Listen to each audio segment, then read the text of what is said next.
আল্লাহ রব্বুল আলামিন বলল, তুমি কলেমার শেষ অংশ লেখনি কেন?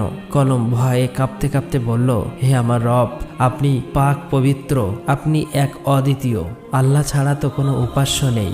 এই নামের শেষে কোন নাম লিখব আমার তা সাহস হচ্ছিল না, আমার তা জানা ছিল না। তখন আল্লাহ রব্বুল আলামিন বলল, হে কলম, লা ইলাহা ইল্লাল্লাহ, এরপরে আমার একান্ত বন্ধু প্রিয় হাবিব মুহাম্মদুর রাসূলুল্লাহ এই নাম লেখো, অর্থাৎ লেখো লা ইলাহা ইল্লাল্লাহু মুহাম্মদ রাসূলুল্লাহ। এই কথা শুনে কলম কয়েকশো বছর এই নাম লিখতে লাগলো।